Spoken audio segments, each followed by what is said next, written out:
Vamos começar. Eu queria dar boa tarde a todos vocês, em nome do nosso grupo de pesquisa do LEPIF, da UFMS, para mais esse webinar, né, sobre o uso da simulação para abordagem à família.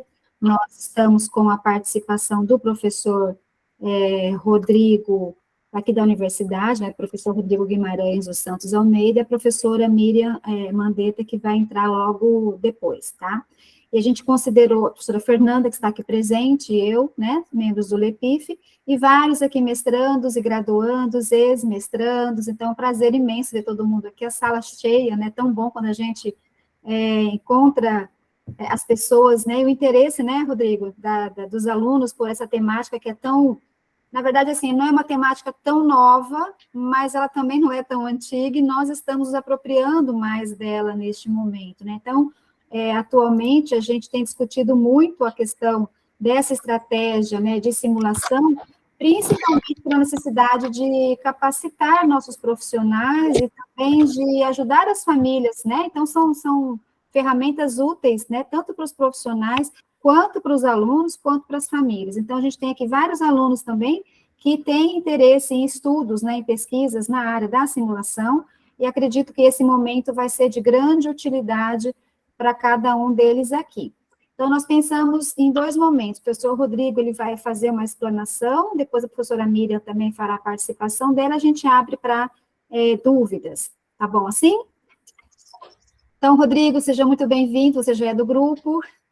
Eu vou parar a apresentação aqui. Obrigada mais uma vez pela sua disponibilidade, né, no meio da semana, com tantas atividades que a gente sabe que todo mundo tem, de estar aqui conosco mais uma vez. Eu gostaria de agradecer o convite da professora Angélica, professora Fernanda, né? Cumprimentar todos os alunos aqui da pós-graduação, da graduação, né? Para falar desse tema que sempre me despertou como interesse, foi meu objeto de doutorado, né? E é sempre uma área sempre de grande aprendizado com relação a esses aspectos tecnológicos, né? Como a professora Angélica disse, a simulação não é algo, né, novo, né? Ela já tem um tempo, mas assim, cada vez mais ela está chegando mais próximo da gente, né?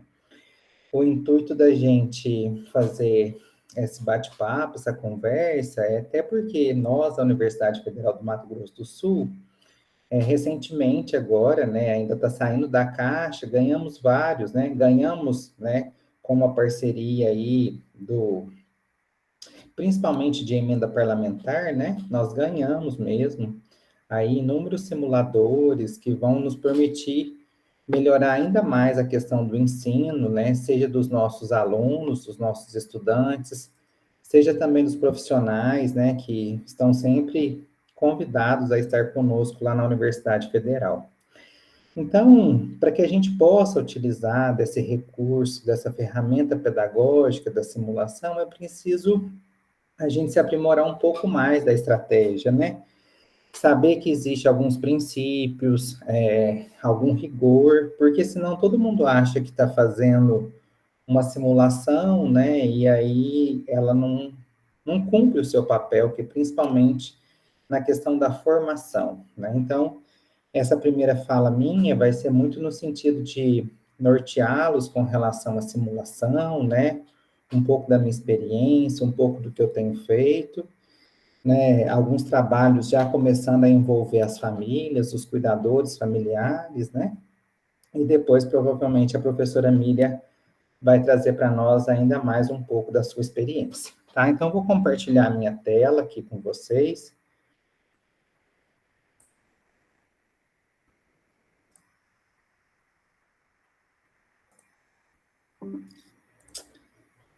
Conseguem ver minha tela? Sim, Rodrigo, ótimo. Tá, joia. Então, aqui, né, essa nossa webinar foi intitulada Como uso da simulação clínica para abordagem à família, né? Vou começar falando um pouquinho do termo. A gente usa muito, eu vejo muitos trabalhos escritos simulação realística, né? Então, a gente, principalmente quem é muito da simulação, a gente prefere utilizar o termo simulação clínica para formação em saúde, né? Então, para os trabalhos científicos. Então, a gente tem sempre prezado e tendo esse cuidado. Então, simulação realística não está errado, né? Mas simulação clínica é mais cabível dentro das nossas pesquisas. Então, sempre que a gente fosse reportar estratégia na formação de alunos, estudantes, de profissionais, de cuidadores, eu tenho gostado muito de utilizar o termo simulação clínica, pensando que o realismo, ele faz parte da simulação, né? Então, ele vai ver é um quesito da estratégia. Para a nossa fala, eu preparei a gente falar sobre os aspectos teóricos, falar sobre uma elaboração de um cenário clínico, né? E depois falar mais propriamente da simulação clínica e o cuidado à família. Então, nós iremos trabalhar esses 3 temas ao longo da nossa conversa. Para a gente começar a fazer uma introdução com relação à simulação, a gente tem que começar a pensar sobre formação, né? Então, o que tem levado a gente a utilizar a simulação? Então, é toda essa questão da globalização, da tecnologia, da modernização, né? Nós estamos cada vez mais conectados, tudo acontece por meio de aplicativo, né? Então, nós também temos que levar o ensino tem que acompanhar essa globalização e essa modernidade. Então, por mais quando a professora Angélica fala, ela não é tão nova, mas eu fico pensando, né, nós estamos diante de um sistema de saúde novo, né, quando eu penso que eu tenho 39 anos e quando eu nasci nem tinha o Sistema Único de Saúde, então, eu acho que a simulação é uma estratégia jovem, viu? Então, eu concordo que é uma estratégia jovem, porque nós estamos utilizando, nós estamos aprendendo a utilizá-la, né? E a cada momento a gente aprende todo mundo junto, né? A cada novo trabalho que a gente executa. Então, cada vez mais, né, nós temos que ter nos valido dessa questão da tecnologia, né? Com a finalidade de termos profissionais com competência, pensamento crítico, habilidades e principalmente tomada de decisão, né? Aqui a gente vai falar muito sobre, quando a gente pensa em simulação, a gente está muito relacionado a metodologias ativas, né? E aí a gente fala muito do chá, do famoso chá, né? Conhecimento, habilidade e atitude. E a simulação, ela permite tudo isso, né? Então, a gente também tem que olhar para as diretrizes curriculares nacionais, né, lá desde 2001, que ela fala a respeito de uma formação, mas uma formação que possa despertar a questão da competência, né? E aí a gente sabe que é muito difícil a gente formar um profissional competente. Então, cada vez mais, para nós professores, o nosso desafio é criar cenários, situações que possibilitem aos alunos a que possam enfrentar com competência, e aí conhecimento, habilidade e atitude, as situações quando elas forem acontecer no contexto real. A gente vê hoje um chamado muito grande com relação à reestruturação da formação profissional, né? Então, a gente vê a questão também não só da competência, mas também da interprofissionalidade, né? Então, cada vez mais nós temos tentado mapear o que são competências comuns e colaborativas e específicas também, né? No sentido de que a gente tem que começar a aprender a trabalhar junto desde a nossa graduação, porque principalmente o trabalho em saúde, ele é interprofissional, né? Pensando nessa formação, cada vez mais nós temos a responsabilidade de formarmos, né, profissionais críticos, reflexivos, capazes de atuar em diversas situações, propondo soluções aos problemas encontrados. Por isso, é preciso a gente repensar as nossas práticas educativas.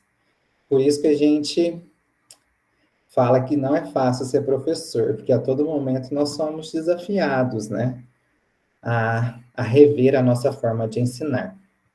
E aí, né, fazendo esse casamento da simulação com as diretrizes curriculares, a simulação ela se apresenta como estratégia inovadora que estimula o desenvolvimento de profissionais competentes, ela é uma ferramenta necessária que valoriza o processo de ensino-aprendizagem.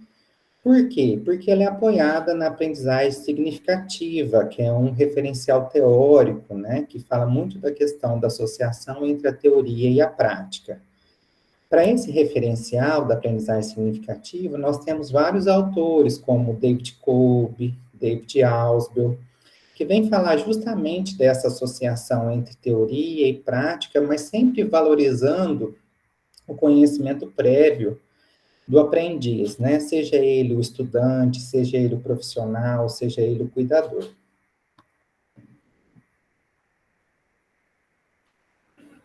Como evidência científica, nós já temos mapeado na literatura os principais ganhos com a utilização da simulação. Então, nós temos aí o sentimento de satisfação, os alunos, eles gostam muito da aprendizagem por meio da simulação.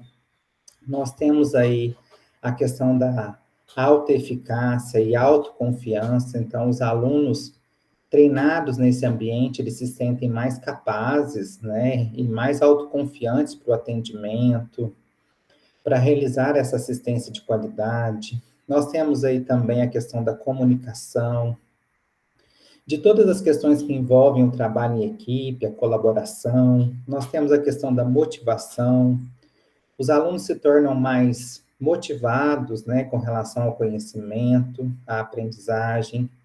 Nós temos a questão de gestão de risco, porque a simulação, diferente da prática, ela acontece num ambiente totalmente controlado, né? Então, a gente consegue manejar todos os riscos ali, diferente de quando a gente está, por exemplo, num ambiente hospitalar, onde nós estamos diante da oportunidade de acontecer um fato inesperado, né?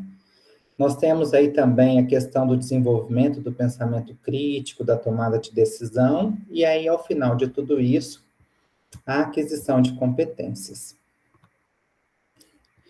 Então, como um conceito, né, a gente traz que a simulação, ela é uma estratégia educacional que amplia as experiências de situações clínicas por meio de cenários dirigidos que enfatizam os aspectos fundamentais do atendimento de uma maneira interativa, né? Existem outros referenciais, mas esse referencial de GABA eu gosto bastante, é o que eu tenho utilizado quando eu tenho citado, precisado conceituar o uso da simulação.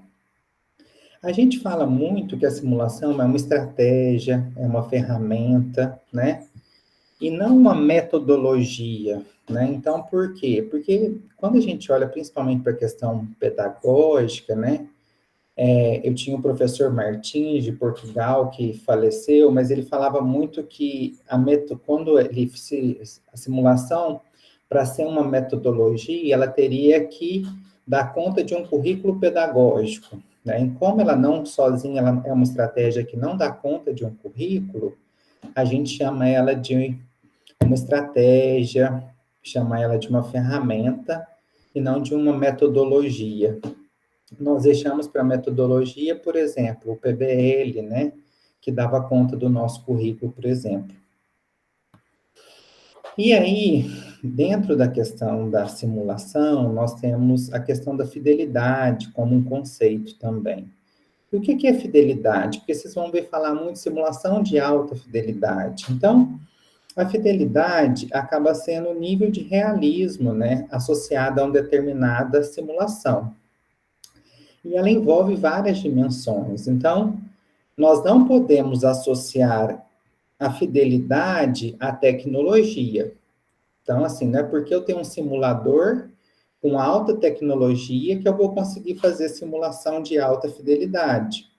Eu posso fazer uma simulação de alta fidelidade com, por exemplo, atores, como eu mostro aqui. Essa ferida foi uma ferida, uma maquiagem, né? Que quando a gente fala em simulação, a gente chama de mulagem, né?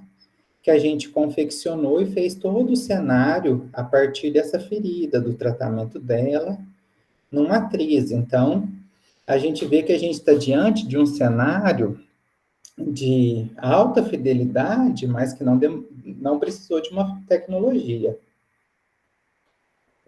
E aí, quando a gente fala em fidelidade, né, nós temos aqui na segunda foto, é preciso a gente pensar nos detalhes, né? Então, assim, aqui já é uma foto do nosso laboratório, onde eu quis chamar a atenção principalmente pela identificação do paciente, a data de internação, né?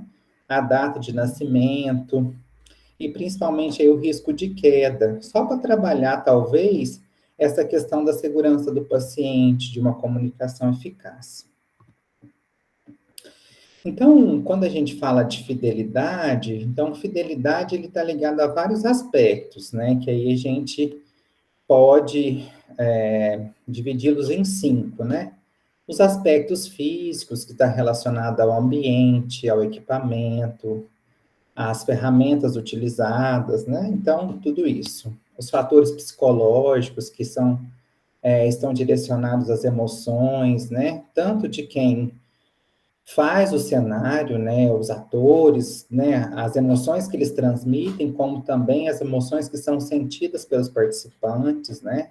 Fatores sociais, que a gente fala da motivação, né, da motivação dos participantes, dos instrutores, né, relacionadas aos objetivos, né, a cultura, né, de cada grupo, como cada grupo vai exercer frente à sua realidade, né, então, por exemplo, aqui no Mato Grosso do Sul, nós temos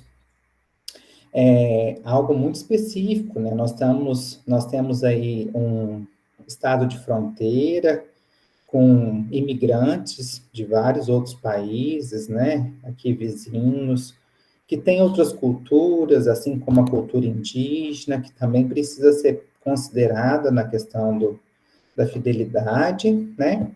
E aí também nós temos a questão do grau e abertura e confiança, né, para a realização desse cenário, né? Então, isso está muito associado à interação do professor, estudante, né?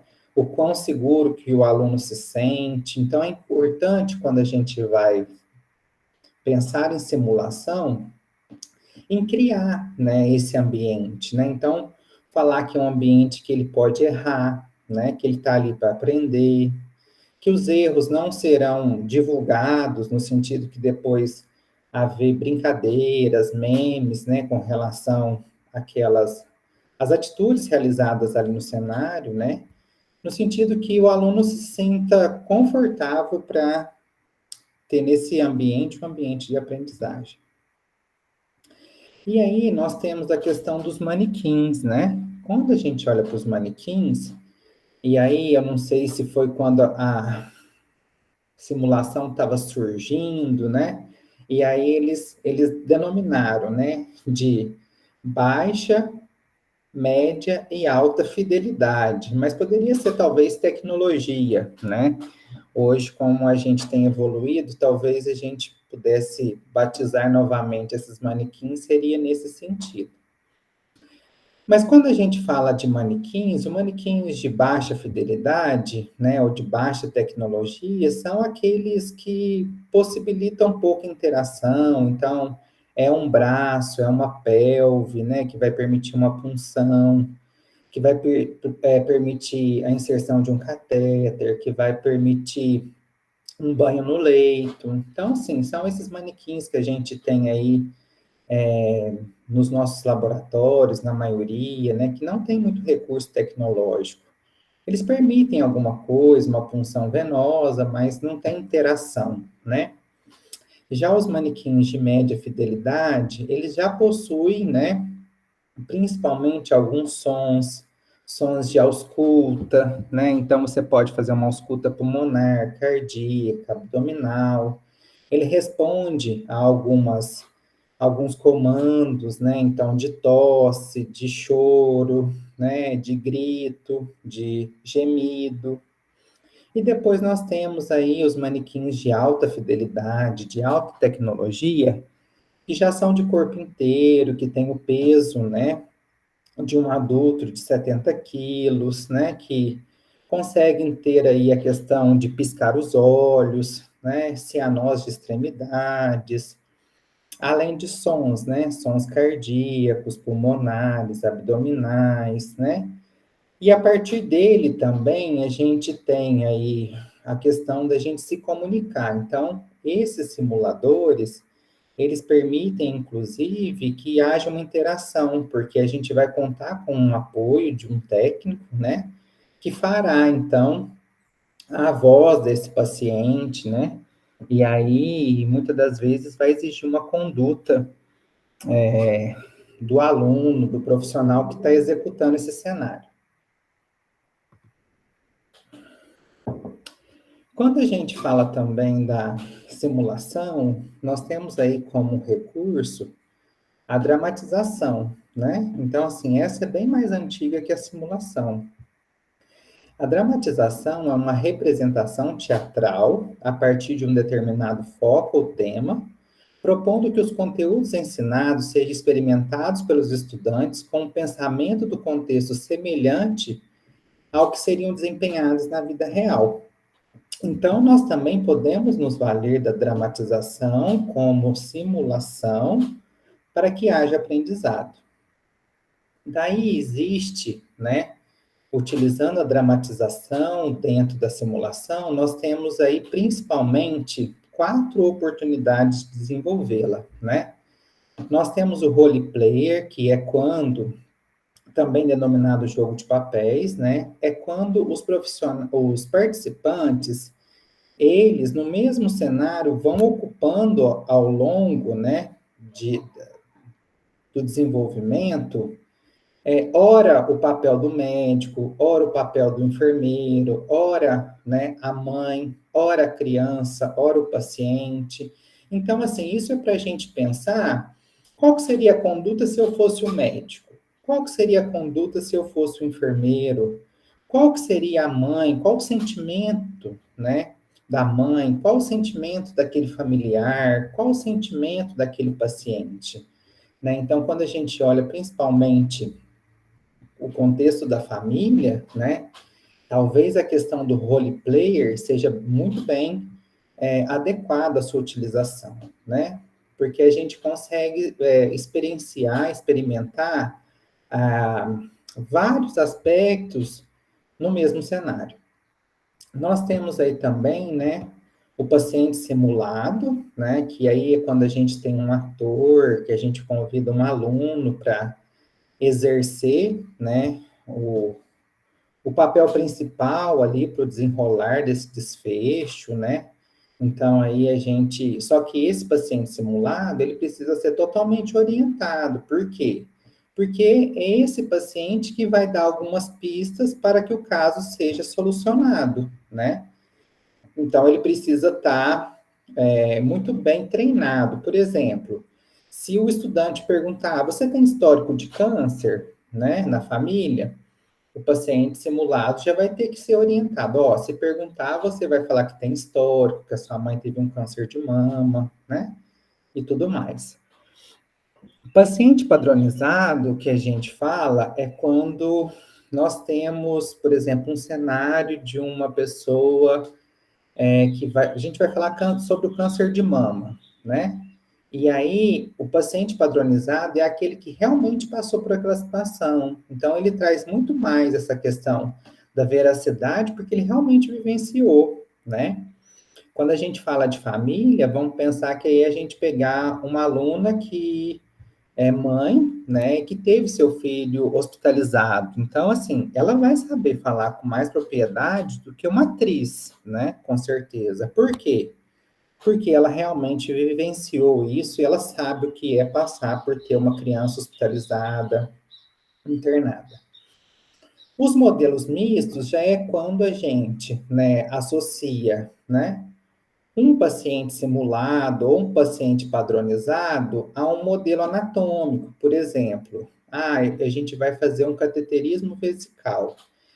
Só que, né, não vai ter como a gente passar o cateterismo no paciente, né, na atriz, por exemplo, no paciente padronizado. Então, a gente colocaria uma pelve aí entre as pernas do ator, né, do paciente padronizado, E aí a gente teria toda a comunicação, uma avaliação, inclusive a inserção do catéter. Quando a gente fala de dramatização, né, eu participei aí de um trabalho de doutorado, né, e aí a gente fez uma revisão a respeito da dramatização e aí a gente conseguiu, né, por meio dessa pergunta aqui, né, identificar 53 estudos que falavam sobre essa questão, né, dos ganhos percebidos por estudantes e profissionais da área da saúde com o uso da simulação por meio da dramatização, né? E aí a gente viu, né, que os ganhos também são inúmeros, né? Principalmente com relação à habilidade de comunicação, satisfação, aprendizagem, conhecimento, técnicas de exame físico, anamnese, de empatia, autoconfiança, trabalho em equipe, né? A questão do realismo, do pensamento crítico, da diminuição da ansiedade, da motivação para aprender, da capacidade de utilizar o conhecimento prévio associado à teoria e a oportunidade de refletir sobre a prática. Então, falando de tudo isso, né, então sabendo quais são os meus recursos, né, minha infraestrutura, sabendo o que é um paciente simulado, um paciente padronizado, sabendo que a maquiagem chama mulagem, a gente tem que pensar no meu cenário. O cenário é uma experiência de simulação projetada deliberadamente, então ela é conhecida, né?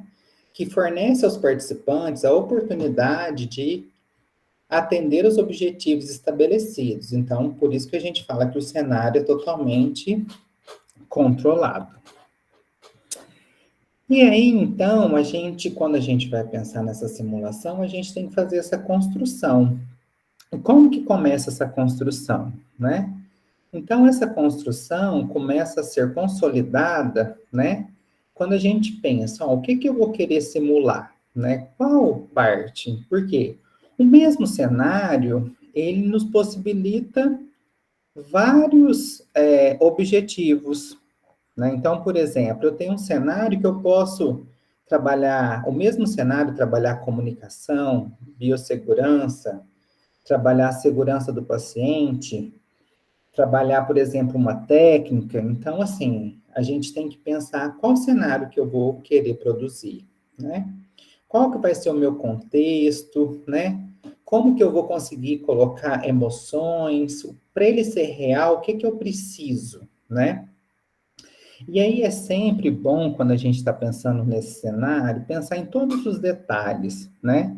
E depois esse cenário sempre passar por um comitê de juízes, especialistas, por quê?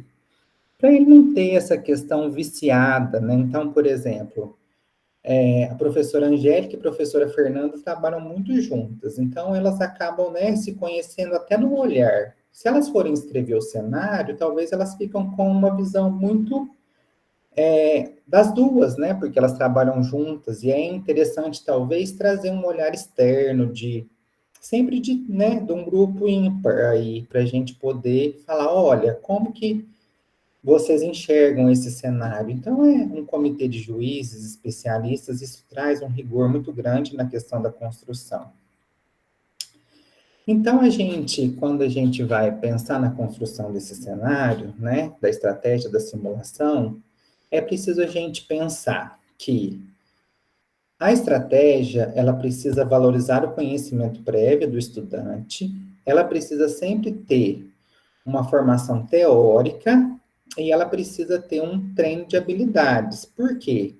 Eu não vou fazer um cenário para ficar avaliando se o aluno sabe ou não abrir um pacote de gases, né? Isso aí ele faz com treino de habilidades. Mas eu vou querer, por exemplo, que ele saiba avaliar uma ferida, que ele saiba tomar uma conduta, né? Então, assim, a simulação, então, ela tem que vir para coroar o conhecimento teórico, tentando ligar a habilidade, fazendo com que ele tenha a tomada de decisão. Então, conhecimento, habilidade e atitude, né? E aí, então, eu tenho que definir, né, no meu cenário, quais são as competências que eu quero que o estudante, o profissional, alcance, né? O que que eu quero que ele desenvolva? E aí eu vou fazer o meu objetivo, né? E dependendo do meu objetivo, é ele que vai falar da minha complexidade do meu cenário. Então, pode haver cenários mais complexos, menos complexos, de acordo com o meu objetivo. É preciso que nessa fase a gente construa os nossos objetivos de forma muito clara, que seja conciso, que seja relevante, que seja pontual de ser alcançado. Por quê? Porque senão a simulação se perde. Então a gente tem que ter muito claro o que eu vou estar avaliando, o que eu vou estar observando. Por quê?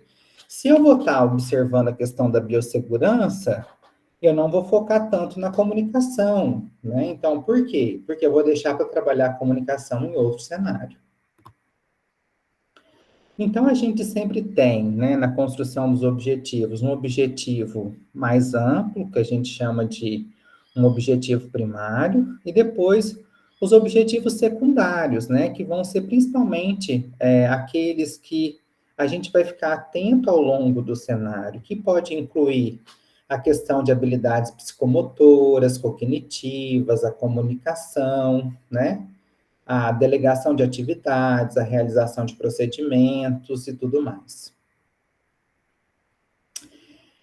Principalmente para a gente pensar nessa questão do que vai ser, né, exigido nesse cenário, é preciso a gente pensar, né? Então, assim, quanto tempo ele vai ocorrer? Né? A cena vai ocorrer em quanto tempo? E aí a gente não precisa pensar em cenários muito longos, né? Então, assim, a cena em si, o ideal é que ela ocorra de 8 a 15 minutos, né? Quem que serão as pessoas envolvidas? Então, geralmente, não são muitas pessoas que executam, né, o, o cenário. São cerca de 3 a 5 pessoas, dependendo do cenário, né? E aí, os outros podem ser os observadores. E a gente já fez algumas pesquisas. Será que quem aprende mais? Quem observa ou quem faz? E aí a gente viu que ambos aprendem, né? Tanto quem está observando, como também quem está executando. A questão da fidelidade. Então, por exemplo, estar sensível, se nesse cenário vai envolver algum credo religioso. Então, por exemplo, ter ali uma Bíblia, um santinho, né? Que faça talvez o aluno despertar que para aquela família, né? A religião é muito importante, ele deve tocar nesse assunto, né? Então, assim, a fidelidade vai estar muito nisso, né? Nesses detalhes que vão fazer a fidelidade do cenário, né? E aí, por exemplo, se é a comunicação, o que eu vou observar nessa comunicação? Vai ser o olho no olho? Vai ser, por exemplo, o profissional estar sentado junto do familiar, né, e falar de uma forma horizontalizada. Então, assim, é preciso a gente sempre criar, né, se não existir, é importante que a gente crie, né, a nossa forma de avaliação, que vai servir tanto para o professor quanto para os observadores, né, que é o nosso famoso checklist. Então, a gente, né, pensando nesses recursos, a gente vai pensar nos materiais, nos equipamentos, vai ser uma bomba de fusão, se ela está funcionando, vai exigir que o aluno vá até o prontuário. Então, o que, que vai ter escrito nesse prontuário, né? A gente vai conseguir filmar ou não, né? Pensar no roteiro que a minha atriz, que o meu ator vai ter que desenvolver. E nos recursos humanos, quem vai ser o professor, quem que vai ser o facilitador, quem que vai ser os atores, os colaboradores. É importante, né, que principalmente os pacientes simulados, os atores, como eu disse, eles estejam preparados para protagonizar o caso clínico proposto, né? Então, assim, trazer emoção para que o aluno realmente, né, o aluno, o profissional, ele consiga vivenciar algo que realmente acontece, né? Que é a questão do realismo. Então, né, e a gente fala muito dessa questão do script, né? Que é um roteiro, né?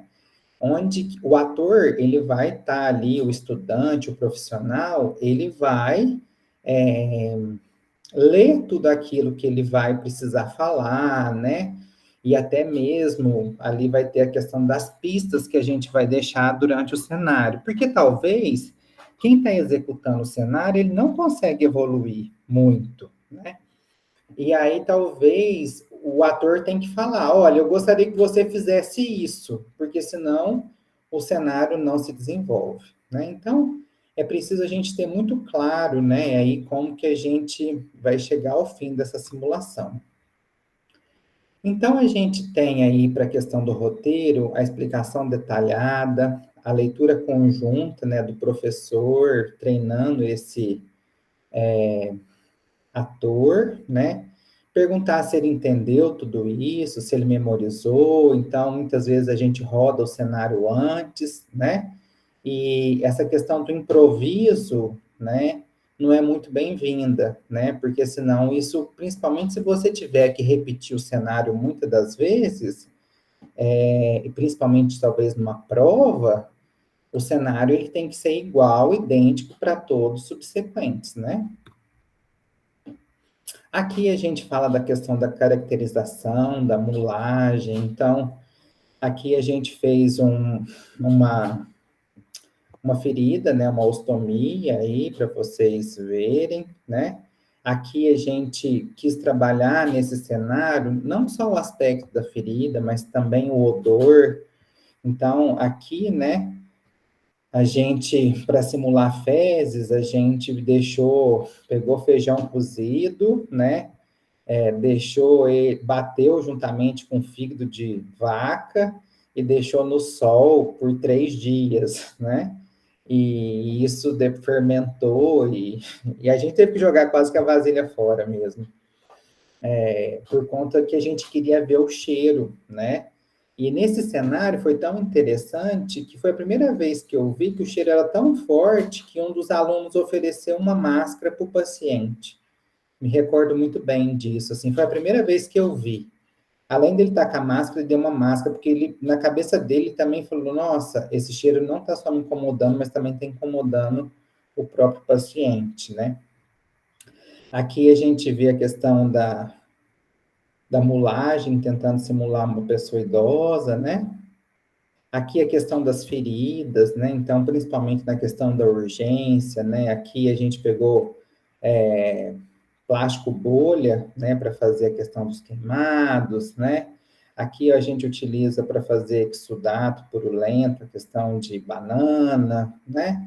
E aí vai muito da criatividade, do desenvolvimento dos alunos, né, dos professores e tudo mais, né? Aqui nós temos, já utilizando simuladores, era um casal de idosos, né, com perda de urina na fralda, na cama.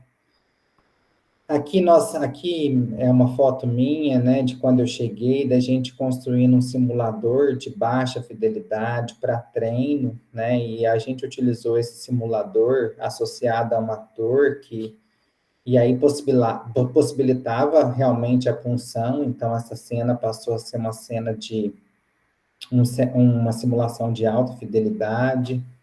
Hoje em dia a gente também tem a questão de casas simuladas, né, para a gente trabalhar a visita domiciliar, atenção primária, né? Então, aqui nós temos, por exemplo, um aluno fazendo um atendimento domiciliar, e aí nós estamos vendo a execução do cenário, e aí provavelmente o colaborador está marcando as atividades, né, de acordo com o checklist. E aí, né, feito tudo isso, pensado tudo isso, né, nós temos a questão de algumas fases que a gente fala da simulação, que acaba sendo 4 fases, né? Que a gente chama de pré-briefing, né? Que é o pré-briefing? É apresentar o ambiente, os recursos materiais disponíveis, né? É aquela coisa. Então, se a gente vai ter uma simulação, é preciso que ele vá lá, reconheça o simulador, O que que vai ter? Ele vai ter um estetoscópio para ele auscultar? Ele vai ter o que ali para ele atender? Então, assim, é importante que ele reconheça tudo isso para ele não fique perdido, porque senão ele fica perguntando, cadê o estetoscópio? E perde-se muito tempo, né? E a parte do briefing, né, que é a questão de situar o aluno no caso. Então, qual que vai ser o caso? Então, sempre vai ter um caso para que seja realizado aí o atendimento, né, que acaba sendo alguns aspectos, né, do cenário. Então, vai ser um cenário de pediatria, vai ser um cenário de clínica médica, de UTI neonatal, né, quais os elementos que vão ter. Então, são as informações prévias, né, para que o estudante, o profissional, né, ele possa executar. Aqui, então, eu trago, por exemplo, um briefing de um atendimento a um adulto, né? Aqui vocês vão ver que é da parte cirúrgica. Então, você é enfermeiro da clínica cirúrgica geral e foi chamado no quarto 2236 para atender um paciente de 68 anos de idade, no 12º dia de pós-operatório, de uma cirurgia de colectomia com colostomia à esquerda. Encontra-se no leito, em decúbito dorsal, com acesso venoso periférico no dorso da mão, do membro superior direito, com soro fisiológico 0,9%, 500 ml. Sinais vitais: pressão arterial 140 por 90 milímetros de mercúrio, pulso de 80 batimentos por minuto, temperatura de 36,5 graus Celsius, respiração de 18 incursões respiratórias por minuto. Bolsa colostomia em estômago intestinal à esquerda funcionante, com eliminação de efluentes semipastosos em grande quantidade. Diante deste cenário, realize o atendimento ao paciente. Considere já ter realizado a higienização das mãos. O objetivo desse cenário aqui era que o aluno realizasse a troca da bolsa de colostomia. Desculpa. E aí, como o odor era muito grande, era aquela cena que eu mostrei para vocês, o aluno tentava colar novamente a bolsa, ele fazia de tudo, né? Ele esvaziava para ver se ia adiantar, mas a gente queria que ele trocasse a bolsa, fizesse a avaliação da peristoma e tal. E aí muitos não queriam fazer, principalmente por conta do cheiro, né? E aí, uma das pistas que a gente deu para o ator é que se o aluno não fizesse, o ator falava, eu queria que você trocasse a minha bolsa. Pedisse. E aí a gente observava. Então, para que o cenário tenha um desenvolvimento, eu gosto muito dessa foto, a gente tem aqui, a gente chama esse fluxograma de árvore de tomada de decisões, né, que mostra como que o cenário vai ser desenrolado, né? Então, aqui tem a questão das pistas, né? Então, se ele fizer alguma coisa, o que que vai resultar? Então, tem tudo isso que, né, que é muito... Se a gente conseguir fazer para todos os nossos cenários, é muito bem-vindo, né? Então, a gente falou do pré-briefing, briefing, o desenvolvimento da cena, né? Que a gente pode observar principalmente aqui pela árvore de tomada de decisões, e depois o quarto elemento é o debriefing, né? Que é onde a gente faz a construção do conhecimento. Então, essa construção, ela tem que ter toda a fundamentação teórica, mas não do debriefing, a fundamentação teórica do caso que está sendo tratado, né? Que está sendo desenvolvido, né? Também tem que ter a questão da construção do conhecimento, a possibilidade de que todos os participantes possam se expressar, né? Possam ser discutidos os pontos críticos. Então, a gente fala que nesse ambiente do cenário, né? E além de a gente já falou da questão da confiança, né? Das pactuações necessárias, é importante a gente começar falando, ressaltando principalmente os aspectos positivos, né? Quais são os aspectos que foram bem feitos, bem realizados? E depois a gente fala de aspectos a serem melhorados, o que poderia ser feito novamente, mas de uma forma melhor. A gente evita, né, na questão da simulação, falar muito a questão do erro, né? Você errou, A gente não utiliza muito isso. Então, a gente chama de aspectos a serem melhorados. E é importante, né, a gente dar voz tanto àqueles que exerceram, né, ali diretamente o cenário, mas também àqueles que observaram, né? E aí, essa discussão, muitas das vezes, ela valoriza o checklist que foi observado pelos os que estavam assistindo, né? E aí também a gente vê que o debriefing ele não deve ser muito longo, né? Então, assim, então a gente tem que a simulação em si, uma cena simulada, né? Todo o processo dure cerca de 50 minutos, né? Aí, quando são grupos grandes, né?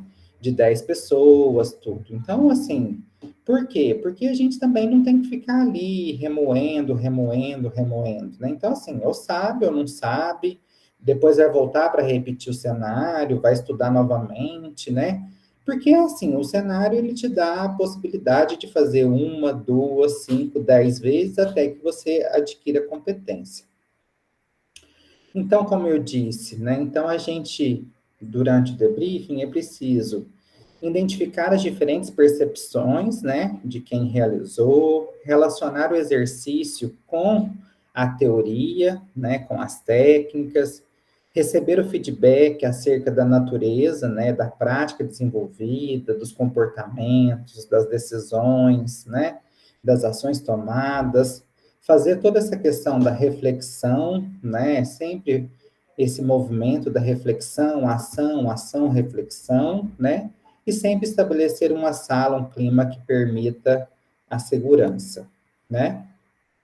A gente também já tem a questão da identificação do debriefing, né, dos principais ganhos, que é aqui que realmente acontece a formação do conhecimento, né? Então, a gente tem melhora da aprendizagem, a promoção da confiança dos estudantes, a facilitação da compreensão, a promoção da transferência de conhecimento, de translação do conhecimento da teoria para a prática, né? E identificação de melhorias. É importante também trazer que, por exemplo, quando a gente faz a simulação para treino de habilidades, a gente vai chamar de feedback, né? Quando a gente faz uma simulação com um caso que envolva aí o pré-briefing, briefing e o debriefing, aí a gente vai, e quando a gente usa essa questão de ter um caso, um briefing, a gente vai falar de debriefing. Quando é só a questão do treino, da questão do treino de habilidades, a gente vai chamar de feedback, né? Então, tem muito isso, ó. Francis, você não abriu esse pacote de gases corretamente, você contaminou. Abre de novo, abre de novo, abre de novo, né? Para a questão dos cuidadores, da família, a gente tem muito investido e falado no treino de habilidades, né? Porque muitas das vezes não vai ser exigido, né, desse cuidador, eu vou falar mais à frente, a questão de uma tomada de decisão, tá? Aqui, já falando um pouquinho da simulação clínica e o cuidado à família, eu vou falar um pouquinho do que a gente já tem feito, né? Então, assim, eu tenho trabalhado um pouquinho nessa questão da deshospitalização, né? Então, essa questão de translação, né, do paciente do hospital para o domicílio, ela tem sido cada vez mais complexa diante dos pacientes que a gente tem encontrado na clínica médica, decorrente de vários aspectos, né? Desde a questão do aumento da expectativa de vida, do uso de tecnologias relacionadas ao cuidado, né? Dos medicamentos. Então, assim, cada vez mais nós temos visto altas complexas, né? Que tem exigido aí cada vez mais a formação desses cuidadores, né? E aí aqui foi o trabalho de uma aluna de mestrado, né? Que concluiu agora, nesse ano, a aluna Luciana, e ela trabalhou a simulação clínica para capacitação de cuidadores de pacientes crônicos com risco de lesão por pressão. Aí ela, para pensar melhor esse trabalho, ela fez uma revisão integrativa e ela trouxe, né, como uma pergunta, como a simulação clínica é utilizada e quais seus efeitos no preparo de cuidadores de pacientes em doenças crônicas no processo de deshospitalização. Ela pesquisou aí cerca de 6 bases, né? Bases e portais, e ela encontrou aí uma gama de 3.218 artigos. E aí ela fez todo o processo de análise, mas compôs, né, a amostra dela apenas 5 artigos, né? Então ela fez todo o processo, esse processo foi feito duplamente, e aí ela pegou, né, e chegou a essa amostra final. O que me chamou a atenção, né? Não sei se vocês puderam reparar aqui na questão da pergunta, a gente não fechou na pediatria, nós deixamos na questão do cuidadores e deshospitalização.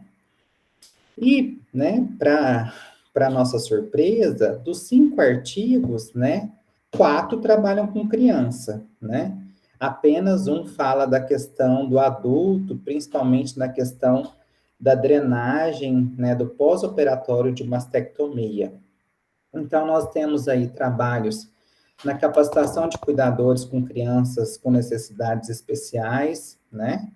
Nós temos tecnologia educativa sobre cuidados domiciliares ao recém-nascido de baixo risco, a eficácia de simulação para cuidadores de criança com traqueostomia. Nós temos, né, um outro artigo que foi denominado de Hospital para Casa, uma iniciativa de melhoria da qualidade para implementar o treinamento de simulação de alta fidelidade para cuidadores que necessitam de ventilação mecânica em longo prazo. Então, essa revisão, uma revisão integrativa, ela nos mostrou, né, já nos deu um panorama de como tem sido aí essa questão do treinamento dos cuidadores, né? Então, a partir daqui, a gente já observa várias lacunas, né? O nosso próximo passo, enquanto professores, a gente vai fazer uma revisão agora tentando colocar como um dos descritores família, para a gente ver o que vai vir, mas a gente acredita que talvez não venha muito mais coisa do que isso que a gente tem conseguido, né? Aqui, né, são os slides da própria aluna, né, de como ela pensou nesse ambiente, né? Então, o paciente dela era um paciente adulto, fazia uso de fralda, né? Então, esse paciente estava no leito, acamado. Então, aqui ela mostra a questão da importância da higiene das mãos, né? Ela falou da questão da higiene íntima, do uso de coxins, da mudança de decúbito, né? Então, ela trouxe toda essa importância da hidratação da pele. E aqui, né, como uma forma metodológica, então ela conta um pouco como ela fez essa simulação. Quando a simulação acontece dentro do ambiente hospitalar, né, ali, né, para os próprios profissionais, para os cuidadores, a gente chama de simulação in situ, né, que acontece no mesmo, naquele local mesmo ali, durante a visita do familiar, né, então, o familiar foi lá, visitou, e aí, posteriormente, ele foi convidado a participar, ou enquanto ele está acompanhando o familiar no processo de internação, né? E aqui ela mostra, de forma criteriosa, quais os passos que ela fez, né? Para poder alcançar esse objetivo, né? E o objetivo dessa dissertação foi da gente ver, né? Como os cuidadores têm recebido esse treinamento de simulação, né? Como foi para ele ser treinado nesse ambiente e não diretamente no paciente, respeitando esses princípios éticos, né? E aí, a nossa pesquisa, ela mostrou que, né, que existem vários benefícios. Então, assim, principalmente para a autonomia, para realizar o cuidado domiciliar, né? Então, que a simulação foi uma estratégia que facilitou a capacitação dele para a prática, né? Nós conseguimos ver os benefícios, né, do treinamento de habilidades para a prevenção das lesões, né? E a simulação como uma estratégia de aprendizado, né, que facilita o processo de deshospitalização. Então, foi um estudo qualitativo, né? Então, a gente discutiu essas 4 categorias, né? E aí, né, eu trouxe aqui só para já fechar, para a gente poder discutir um pouquinho e escutar a professora Miriam. As narrativas dos entrevistados, ela demonstraram uma percepção positiva dos efeitos do treinamento por simulação, né? Os cuidadores ressaltaram os benefícios por eles proporcionados, né? A autonomia da segurança, para a realização do cuidado, a satisfação, né? E os achados desse estudo demonstram a importância do aperfeiçoamento pelos cuidadores de habilidades e técnicas necessárias para o cuidado domiciliar, uma vez que interfere na qualidade e na continuidade do cuidado para a casa, né? Foram destacadas algumas mudanças em decorrência do treinamento na melhoria dos cuidados devido às medidas práticas na prevenção de lesão por pressão. E aí, né, a gente fala que os hospitais precisam investir na implementação de estratégias com o uso de tecnologias inovadoras, de modo a favorecer a educação de cuidadores desde o início da internação. Essas estratégias contribuem para a redução de internações precoces por assistências inadequadas, para a diminuição do tempo de internação e para a redução, consequentemente, dos custos do setor da saúde. E aqui agora, né, a gente, né, mediante essa explanação que eu já consumi quase 1 hora do nosso tempo, eu vou parar de apresentar, e agora, aqui são minhas referências, e agora a gente, não sei se a gente abre para perguntas, ou se a gente vai deixar a professora Miriam fazer suas considerações, professora Angélica, e depois a gente abre para sanar as dúvidas. Tá.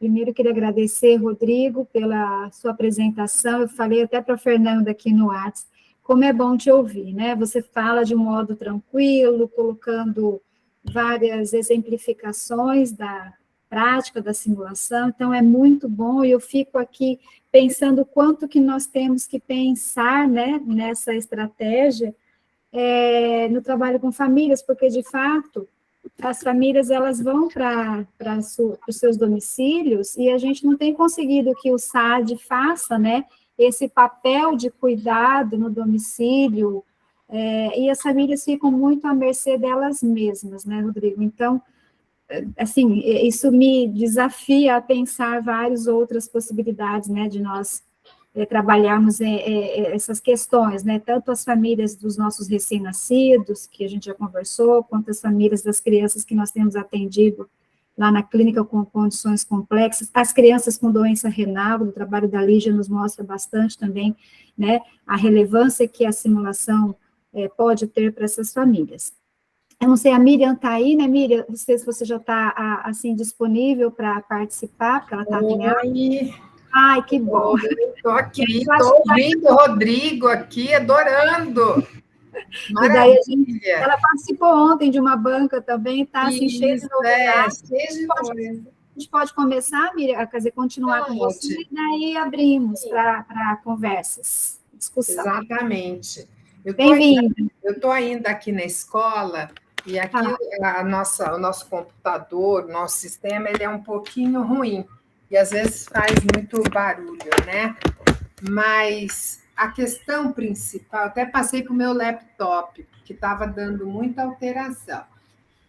Eu cheguei a preparar alguma coisa, mas está no meu computador daqui, eu não consigo trazer para cá, eu estou parecendo uma noviça. Quer mandar para mim por WhatsApp, que daí eu apresento para você. O quê, meu anjo? Se você mandar para mim por WhatsApp, eu apresento aqui para você. Será que é uma boa ideia? Eu já estou ficando maluca. Espera aí, só um pouquinho. Salvei. Eu vou salvar aqui na minha área de trabalho, porque aí fica mais fácil, né? Certo. Só um pouquinho. Pronto, salvei. Agora eu pego o WhatsApp. Espera aí, só mais um pouquinho para pegar o WhatsApp aqui. Tem hora que ele. A Larissa estava aqui comigo agora, eu estou ficando maluca com esse computador meu, porque abre-se e fecha o WhatsApp aqui, meu WhatsApp está em todo lugar do planeta. Daqui a pouco. Eu ouvi hoje uma reportagem dizendo que agora você pode ter o WhatsApp em vários telefones, a mesma conta. Peraí, deixa eu mandar aqui para a Angélica, deixa eu pôr aqui a Angélica, e eu mando o documento, tá? Angélica Barbosa, que ela é ótima, com essas coisas eu não dou conta, Angélica. Documento, deixa eu ver, eu coloquei aqui na área de trabalho. É um materialzinho bem básico, tá? Só para a gente abrir uma discussão, tá? Não vou adentrar no mundo da simulação, porque esse mundo aí é do Rodrigo. Vou passar aqui, ó. Mandei. Será que foi? Tá chegando, aham. A minha ideia é trabalhar com um pouquinho, né? Essa questão da família, né? Do ensino da família. Hoje até eu tive disciplina na pós-graduação, tem algumas alunas minhas da pós aí, a Janete, que é do Peru, a Cláudia, que Linda, Janete. tá? Que eu fiz propaganda, né, para elas. Põe no modo apresentação, que aí eu vou trabalhando. Isso. Bom, assim, o que acontece, né? Família. Família é um fenômeno muito complexo, né? Muito difícil de ensinar. Até porque é uma variação muito grande do que é ser família, do que cada um entende como família.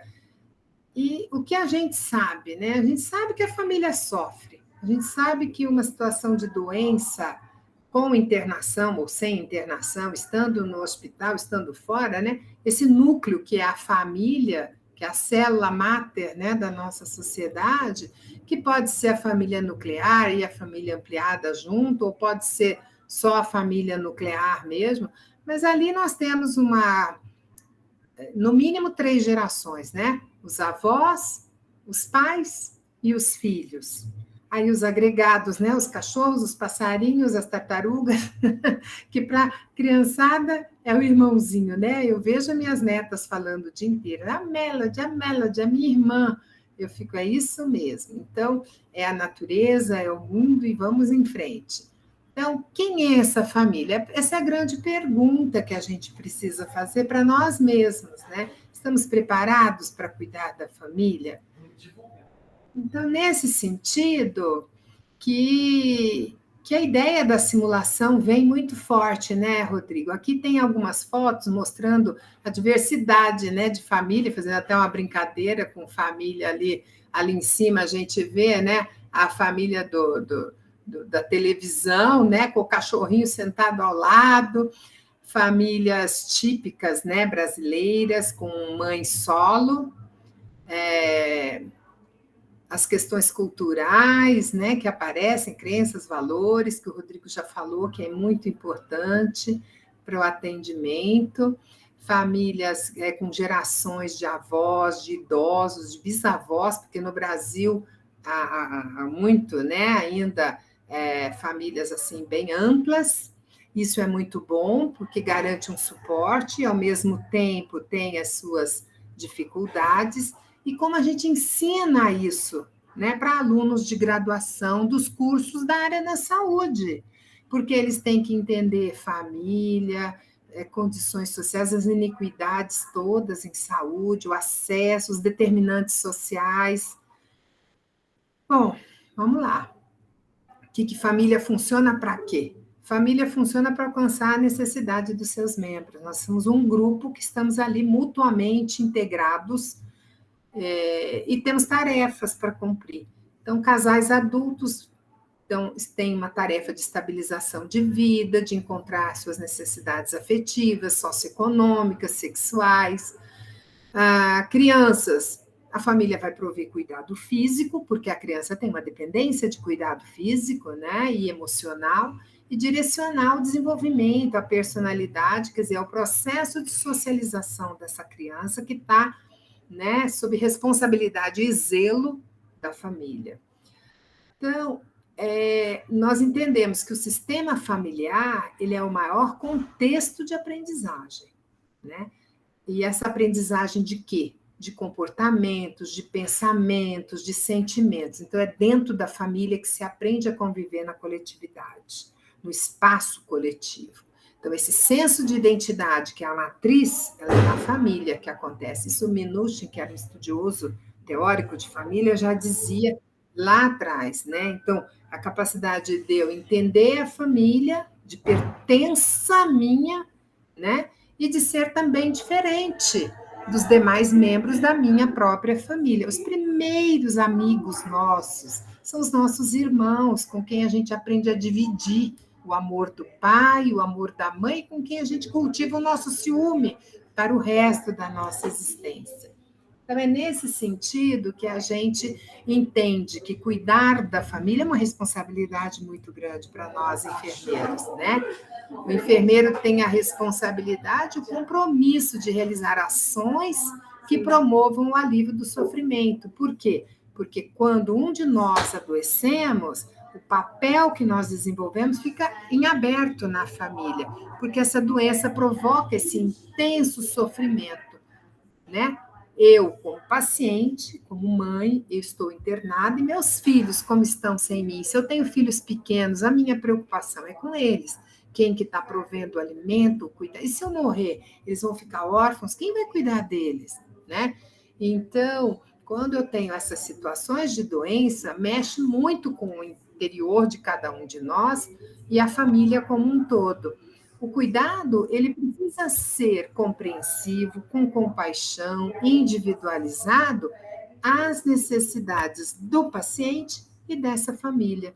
Não dá para ser sem esse foco. E essas necessidades da família em situações de doença, manifestada em vários estudos, é de receber informações, de receber suporte, de ser tranquilizada e de estar próxima. Toda família quer isso. E aí, nós temos um cuidado que precisa ser centrado no paciente e na família e que aparece como uma filosofia, como um modelo que considera todos, criança, família, adulto, o contexto da família. E a família é o cuidador primário. E é por isso que tanto a gente na atenção primária cuida de família, cuida da criança, cuida do idoso, nos ambulatórios, nos hospitais, porque é onde nós encontramos essa família. E o cuidado domiciliar, principalmente quando nós adentramos o espaço dessa família. Próximo. Então, o cuidado centrado no paciente e família, ele é o pano de fundo onde todas as nossas ações vão ocorrer. E ele é centrado em 4 pilares centrais: respeito e dignidade por essa família. Em todo ambiente, eu preciso respeitar essa família, eu preciso dizer a ela que eu estou junto, que a dignidade dela eu vou cumprir com o meu propósito de manter em todos os momentos que eu estou abordando, que eu estou cuidando.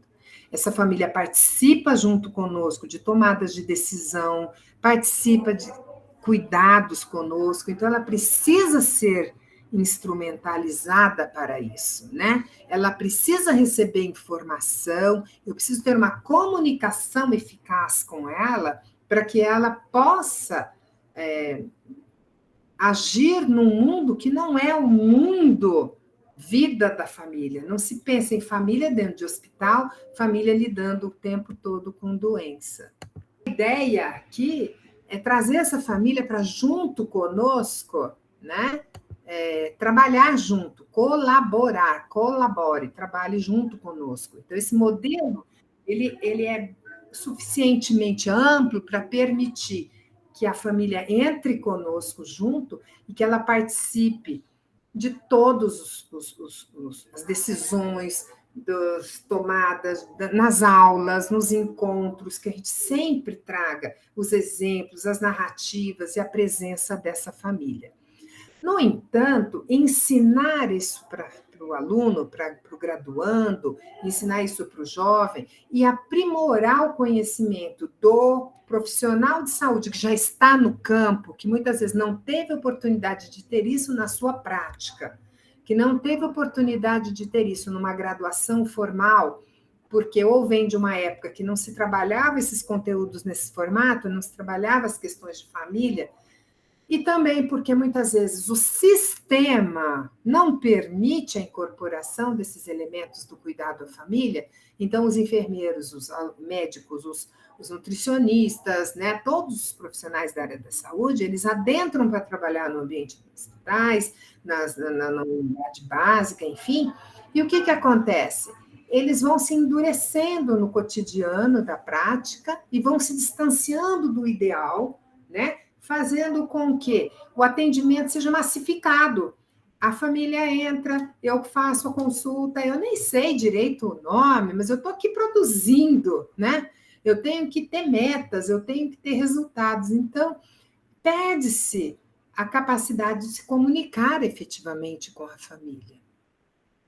Próximo. Então, para eu conversar com uma família, para fazer uma entrevista com uma família, eu preciso ter algumas habilidades, algumas competências, como me engajar com essa família, avaliar essa família, intervir com essa família e finalizar esse meu encontro. Mas como que eu ensino isso? É muito complexo. Como eu ensino alguém a se engajar com família? Como eu ensino a avaliar a família? Nós temos instrumentos, o genograma, o ecomapa, ok, mas como eu ensino a fazer isso? Né? Eu vou fazer entrevista com uma família real, colocar pessoas totais inexperientes para o contato com essa família real, que tem conflitos, que tem brigas internas, que tem dificuldades até de se comunicar. Angélica faz trabalho em clínica com família. Engajar-se num relacionamento com família é uma das questões mais complexas que podem existir, né? É quando a gente troca relacionamento, experiência, a família traz a experiência dela. Muitas vezes a gente não consegue nem falar, porque a gente nunca viveu experiências daquela natureza, e a gente tem que se conter, né? Porque a gente está numa situação real. Então, o próximo slide, Angélica, é o que a gente vem falando. Existem diversas ferramentas que podem auxiliar o enfermeiro nessa construção do conhecimento acerca de como cuidar de família, de enfermagem da família, da importância da família no cuidado. Existem jogos que já foram desenvolvidos que podem ser aplicados, né, para promover a sensibilização e o cuidado dos enfermeiros, dos profissionais de saúde, de médicos, enfim, de todos, para se aproximarem, para como conversar com a família, né? Então, esses jogos já foram testados, eles são muito dinâmicos, muito bons. É um grupo de Portugal que trabalha muito com essa dinâmica, e eu acho que a gente tem que adquirir, porque para algumas situações ele pode ser uma boa estratégia, por assim dizer, né, para fomentar esse aprendizado. Existem também guias para entrevista, né? Então, alguns profissionais desenvolveram guias para ajudar o enfermeiro na hora de fazer as entrevistas com família. Ótimo, perfeito, vamos usar esses guias. Existem filmes, né? A gente trabalha muito com filmes, então no International Family Nursing Association, eles têm vários filmes de entrevista com família, mostrando. No entanto, é preciso ainda ter um degrau abaixo, né? Que antecede eu assistir um filme, eu preciso ter uma instrumentação mínima. Existem alguns softwares, ok? E aplicativos também, que podem nos ensinar algumas dinâmicas. Mas, próximo slide, partimos para a simulação, né? E o que o Rodrigo falou vem ao encontro do que é a minha perspectiva também. Quer dizer, os educadores estão adotando práticas de ensino-aprendizagem que focam na importância da comunicação e suporte familiar. Eu preciso, porque vocês viram que a maior necessidade aparecia lá como a necessidade de informação. A maior barreira que a gente vê nos maioria dos nossos estudos, Fernanda está aí, né, que participou de vários, Angélica, enfim, a própria a Lígia, né, que a comunicação dos profissionais com a família, geralmente ela não é eficaz. e ela deixa a desejar. Então, a família, o que provoca essa barreira, essa comunicação ineficaz? Muitos conflitos, né? Os grandes conflitos advêm de uma má comunicação, ruídos na comunicação. Eu que não falei, você que não entendeu, não sei exatamente, mas houve um ruído dessa comunicação. Então, a simulação vem se tornando uma estratégia promissora e amplamente utilizada para explorar táticas educacionais para guiar estudantes no desenvolvimento de comportamentos e atitudes que promovam ações com foco na saúde da família, tá? E temos um instrumento chamado Van Galderen Family Care Rubric, que ele foi construído, ele está na língua inglesa, que estamos fazendo a adaptação transcultural dele para a utilização em ambiente de simulação. Então, como se daria o casamento entre simulação e a rubric, né? A rubric seria um guia, né? Algo que nos ajudasse a pontuar como é que eu vou dizer, a capacidade, não é a capacidade, a performance, tá? A performance desse estudante. Então, a gente faz um curso, a gente orienta o que é o cuidado na família, a gente orienta o que é uma boa comunicação, dá os princípios dessa comunicação. Eu posso usar N estratégias, filmes, jogos, para mostrar como é que eu faço uma boa entrevista, uma boa comunicação. Então, eu invisto no ensino, né? Teórico, leitura e tudo mais, e faço a avaliação e o encontro no ambiente de simulação, em que eu uso a rubric, que é justamente para nortear o olhar de como é que ficou essa performance a partir disso. Então, esse aluno que participa dessa formação, que tem a oportunidade, no ambiente de simulação, executar essa prática com a família simulada, né? E aí, no caso, como o Rodrigo trouxe, eu posso utilizar um paciente, né? Ator, né? Ou um aluno, enfim, a gente prepara alguém para ser esse paciente, né? E fazemos num cenário fidedigno, né? De um ambiente, e fazemos, então, essa avaliação usando a rubric para nortear o nosso olhar. E, a partir disso, esse instrumento já foi testado na língua inglesa com alunos, né, de graduação, e ele possibilitou preencher essa lacuna da ciência da enfermagem da família e a prática clínica. Esse instrumento, essa utilização dele, ele fez com que os educadores avaliassem o desempenho e as competências dos alunos, fornecendo um feedback da sua atuação. É aquela coisa do feedback mesmo, porque é o aprendizado de uma técnica, certo? E aqui, só para ter uma ideia, para vocês entenderem, é como uma rubrica, né? Uma rubrica, né? Ele envolve outros elementos, mas a gente trabalhando com a questão da comunicação, ele avalia, por exemplo, o estilo da comunicação. Se foi uma comunicação fluida, a pessoa recebe 3 pontos. Se é uma comunicação que teve uma lacuna de claridade, de fluidez, não foi aberta o suficiente, ele recebe 2 pontos. E se foi uma comunicação não diretiva, de uma direção apenas, ele vai receber 1 ponto. E aqui o avaliador anota o que ele entende que foi melhor isso. E entre os elementos que são avaliados, nós temos o estilo da comunicação, o uso de uma terminologia apropriada para compreender família. Então, se ele soube decodificar para a família aquela terminologia do que ele está explicando, então ele conseguiu, que nós ensinamos que ele não pode falar termos, né, médicos, termos técnicos com a família, que a família pode não entender, então ele realmente decodifica para a família, faz uma boa comunicação, comunicação, no uso da terminologia adequada.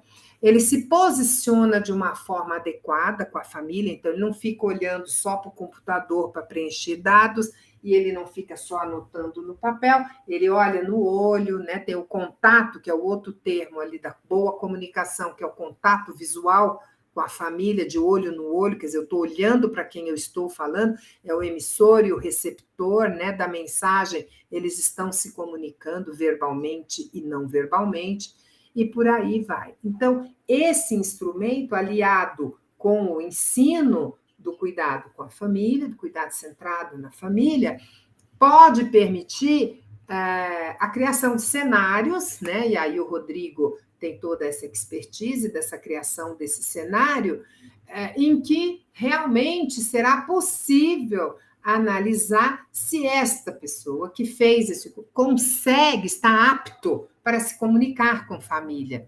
E isso ajudará a implementação do cuidado centrado na família, mas de uma forma mais bem disseminada, né, em todos os cenários. Quando a gente encontra enfermeiros e questiona, pode parar, viu, Angélica, a apresentação, e pergunta, qual é a sua... Eu não sei conversar com a família, eu tenho dificuldade de me relacionar com família, eu não consigo abordar a família. Por que a gente acha que é importante? Acha não, tem certeza absoluta, né, Rodrigo, que o uso da simulação vai ser benéfico. Porque, vejam, nós vamos poder capacitar um número muito grande de pessoas para se aproximar da experiência da família, para entender a família, para engajar num relacionamento com a família, de maneira que essa família se perceba cuidada, se perceba, né, incluída no cuidado. E esses elementos são fundamentais para a confiança que a família estabelece com o profissional. E daí a aderência dela aos cuidados é muito maior. Ora, se alguém está conversando comigo, me contemplando como ser humano, me ouvindo e fazendo contato comigo e fazendo com que eu consiga melhorar o meu cuidado, o que isso tem de bom? Tem tudo de bom. E é isso que nós queremos.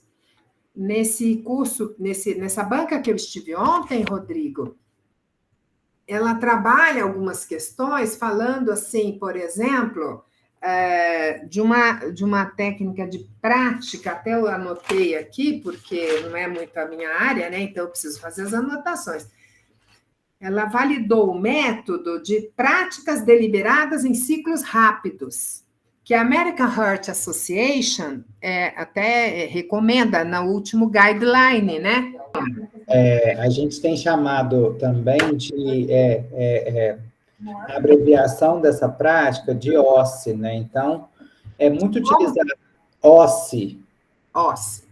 É muito utilizado principalmente na prova do Revalida, né? Então, por exemplo, quando a gente já fez isso em prova de anatomia, agora a gente tem feito isso na área da saúde, que é quando a gente cria, por exemplo, pequenas estações, e ele tem, por exemplo, 1 minuto para responder, e aí roda o cenário.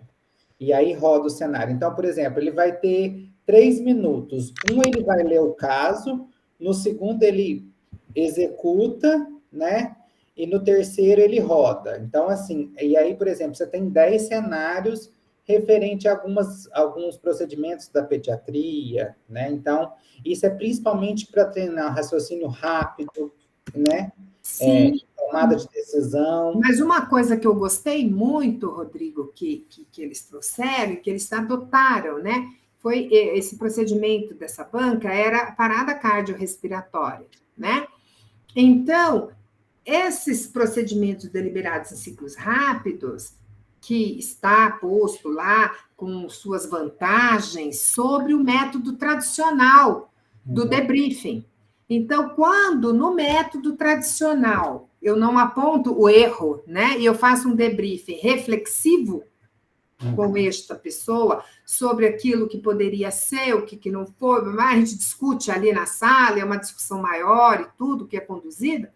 Neste caso, por exemplo, da parada cardiorrespiratória, eles fizeram um manequim de alta fidelidade, né, em que registra todos os dados. Então, na parada, a compressão, a frequência era analisada e depois você tem o parâmetro, né? Então, ele pegava esse grupo que fazia o atendimento da parada, esses registros eram feitos todos, e aí eles tinham todo o fluxo, né, do que tem que fazer, eles tinham as metas para alcançar, e quando a pessoa não conseguia, por exemplo, não estava sendo uma técnica adequada, por exemplo, não estava sendo otimizada a compressão, no volume de compressão, não estava casando, sincronizando, né, com a compressão, com a frequência delas, ele, para ser boa, deveria haver esse sincronismo, né, de boa qualidade, e o equipamento registra isso. Então, ficava um facilitador verificando isso, outro facilitador ali checando se eles estavam fazendo a técnica.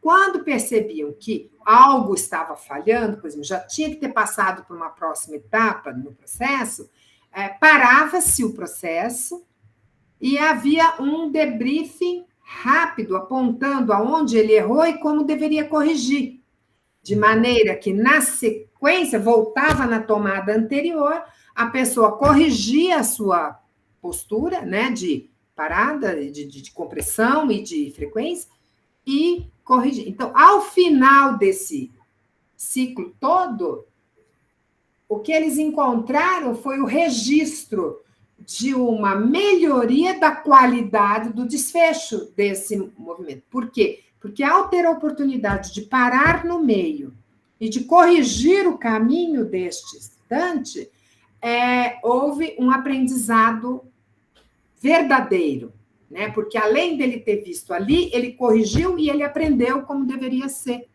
Então, ela é superior, vamos dizer assim, àquele movimento anterior de um debriefing mais demorado. Eu achei muito interessante.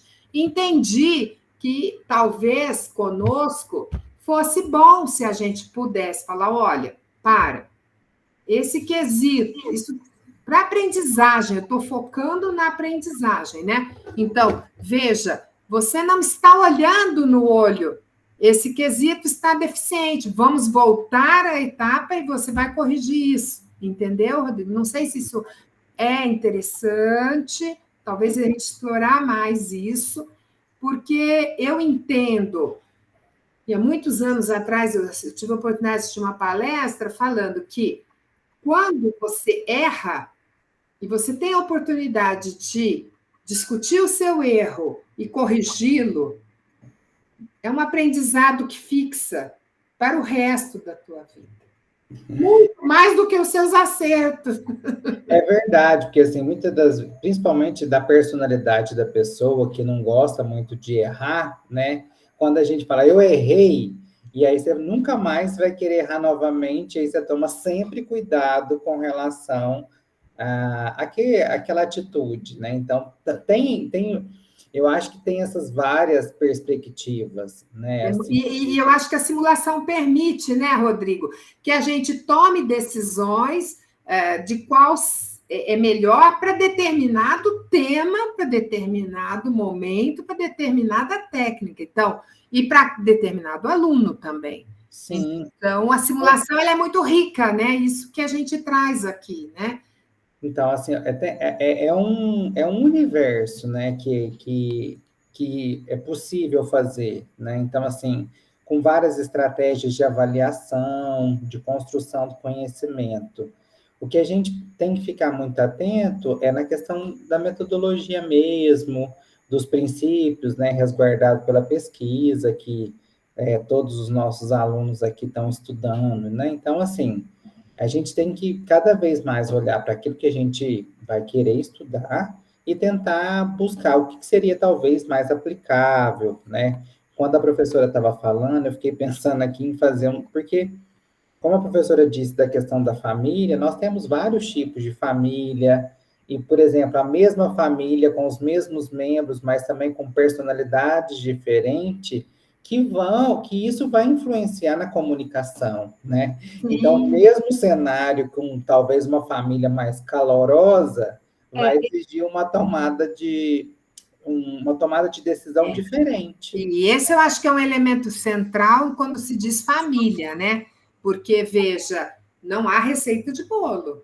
Não. não, e aí quando E fala daí vem a complexidade, né, Angélica? de cenário que o Rodrigo coloca, né, de um cenário que ele é preparado, controlado, né, Rodrigo? A gente vai para as diversidades mesmo, de interacionais das famílias, né? Porque elas são um mundo. E aí que a gente se sente desafiado, né? Como trabalhar com esses múltiplos cenários que a Isso que eu família... acho que é legal, Rodrigo, a inclusão de múltiplos olhares, de uma diversidade de profissionais. A interprofissionalidade é fundamental, porque vamos supor que eu estou numa situação com uma família e que eu não consiga pensar em ferramentas, e eu tenho um colega que tem uma formação, né, que pode ser um expert, talvez, né? Um outro profissional da saúde, algum assunto referente à alimentação. Eu tenho um nutricionista no grupo, eu tenho um psicólogo, e a gente poder trabalhar junto, né? Na hora de uma interação, de uma coisa. Então, assim, a gente entende que cada vez mais o mundo é complexo. A complexidade do Uma mundo. única área não dá conta de trabalhar a Não família. dá conta. A gente sabe que ela é E multicontextual. por isso que a gente tem que rever a questão lá da formação, né? Então, por isso que eu acho que essa questão da formação, da educação interprofissional, trabalhando fortemente essas características do trabalho em equipe, né? Então, e um dos princípios do trabalho em equipe é fortemente a comunicação. Eles têm que ser trabalhados a todo momento, né?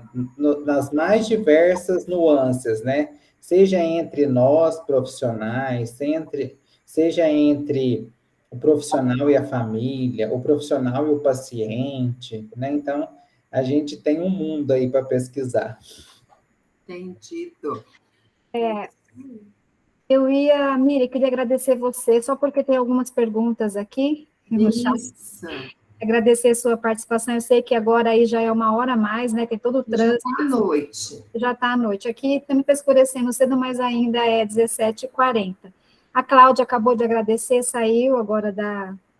Isso. Ela estava desde de tarde na aula e aí ficou, né? Acho que por conta do horário, dá para a gente abrir rapidamente se tiver uma ou outra pergunta, e a Karine e a Renata solicitam se é possível você disponibilizar, ter acesso ao instrumento que você apresentou.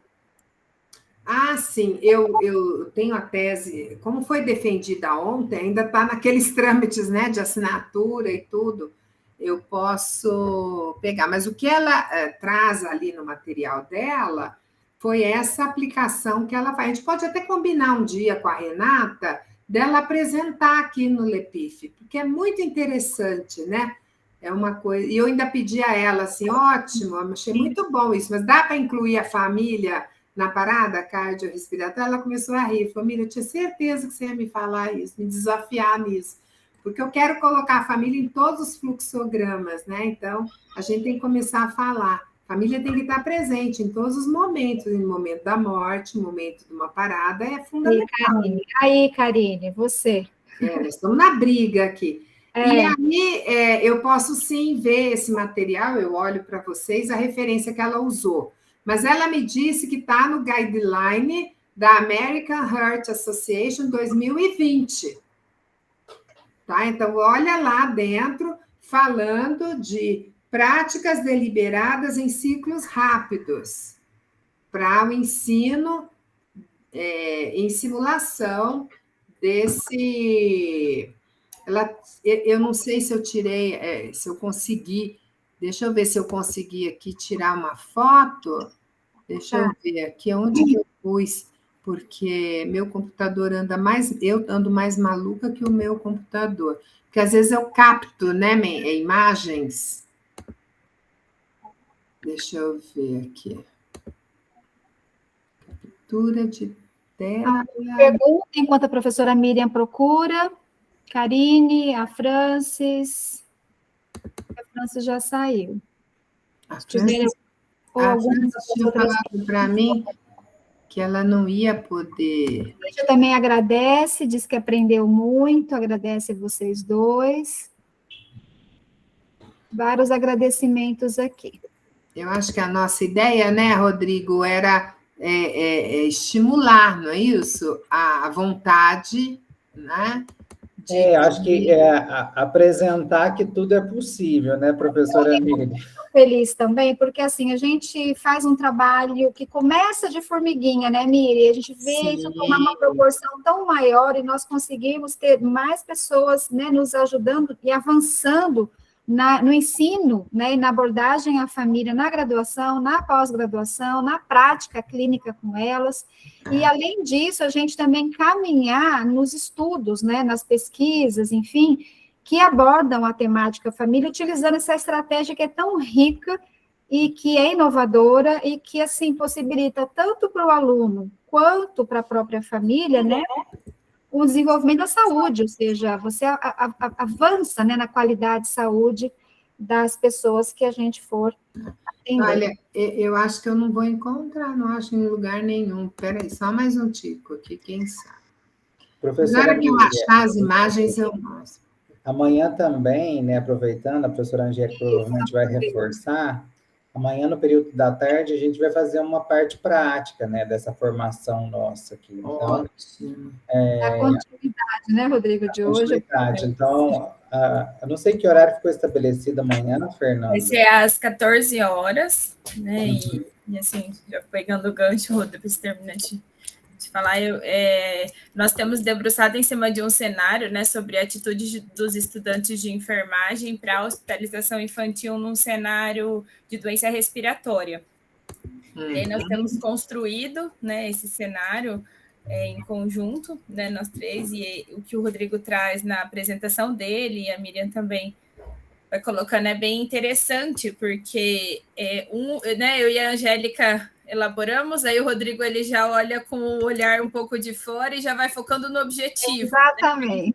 Né? E aí é bem interessante, porque quando você fala comunicação, não, mas aqui, não, calma, foca. E as alunas de graduação adoraram fazer, né? Impressionante como assim, como movimentou os alunos em torno desse cenário, foi incrível, assim, agora o Rodrigo melhorou, então com certeza amanhã nós teremos um momento muito rico de aprendizagem. A gente tem procurado, né, estabelecer os cenários com os detalhes, né? A gente vai aprimorando cada vez mais e depois fazendo as validações deles. Fica o convite, viu, para a Karine, para as meninas que estão aqui. A Karine está falando que ela é mestranda, ela vai utilizar essa estratégia também. E a cada um que está aqui presente, né, fica o convite, vai ser no laboratório de simulação da FAMED, que é naquele bloco para baixo do INISA, e é uma aula prática em laboratório de simulação para abordagem a famílias, tá bom? Às 14 horas da manhã. Ótimo. Assim que eu conseguir os textos, eu passo para vocês, porque realmente, assim, agora meu computador e eu não estamos querendo conversar juntos. Ele fala uma conversa e eu outra. Eu peço um negócio, ele me mostra outro. Ele não me aguenta hoje, eu enchi ele o dia inteiro. Mas é isso. Você sabe quem que está fazendo aqui o concurso? Aquela moça que é do grupo aqui. A Elaine. A Elaine? Eu encontrei ontem ela de manhã e o nome que eu vi na lista eu já tinha imagem. Assim, eu falava, eu conheço, esse nome não me é, né? Aí eu cheguei ontem de manhã, eu vi uma moça parada, eu olhei para ela, ela olhou e eu falei, bom, acho que não é, né? Uhum. E aí foi aquele povo mandando entrar, não sei o quê, eu saí, eu ia para a banca, então eu estava apurada. Aí hoje, quando eu fui lá para dar uma xeretada, porque eu não posso ficar lá, né? Só xeretei e vou embora. Aí ela veio falar comigo. Ela falou, você não está lembrada de mim? Eu falei, peraí, eu achei que eu te conhecia, mas de onde que é? Aí ela falou, eu sou do grupo do Lepif. Eu falei, nossa, ela é de São João del Rei, de Divinópolis. Ela é de Minas, eu fui banca dela do doutorado. Ela trabalhou itinerário terapêutico da família de crianças com anemia falciforme com a Regina Busso. Ah, olha. Foi bem bacana o trabalho dela também. Que bom. Candidatos com potencial. Nossa, foi assim uma banca forte. Deu? Sim. A gente trabalhou muito a questão do cuidado culturalmente sensível, né? Por isso que a gente agora tem insistido nessa temática, né, Rodrigo? Sem esse aspecto, nós não vamos conseguir cuidar no mundo globalizado, gente. É verdade. Temos que ouvir a experiência do outro, né? Sim, exatamente, Miriam. Eu queria mais uma vez agradecer. Se alguém tiver alguma pergunta, depois pode encaminhar, que a gente encaminha para os professores. Depois eu vou adequar o vídeo, vou disponibilizar na rede, lá no YouTube. E agradecer mais uma vez, Miriam, pela sua disponibilidade, viu? Porque eu sei que é uma correria aí, mas é sempre bom ter você junto. O Rodrigo, que é nosso parceiro aqui também, que a gente tem pensado aí, tem várias ideias, né? Despertando, né, Rodrigo? E com certeza nós estamos caminhando nos nossos passos, mas estamos caminhando, né? Então, muito obrigada pela sua apresentação. Muito bom estar aqui. Fernanda, nossa braço direito, esquerdo, Fernanda, enfim, a gente trabalha muito bem juntos. Eu acho ótimo. Eu vou roubar ela de volta aqui. Eu roubei de você. Falei para a Larissa, você tem que continuar, Larissa. Vou pegar a Laricinha. Mas é isso, gente. Todos que estão, né, que estiveram presentes e quem está até agora, muito obrigada. Estamos à disposição. O Lepif está sempre aberto para pensar junto com vocês possibilidades de avançar, né, nessa temática que é da família, que tanto nos instiga a trabalhar. Ok? Obrigada pelo convite. Nem falei isso no começo, mas é tanta correria, meio atrasada, saí falando atropelada. Um beijo, todo mundo no coração. Obrigado. Tá aí. Tchau, tchau. Um abraço, professora Miriam. Abraço. Obrigado, Angélica, Fernanda. Estou com duas bailarinas aqui, pronta para o balé. Somos lindas. Tchau, bom balé. Tchau. Gente, vou parar de gravar. Até mais. Cadê parar de gravar? Aqui.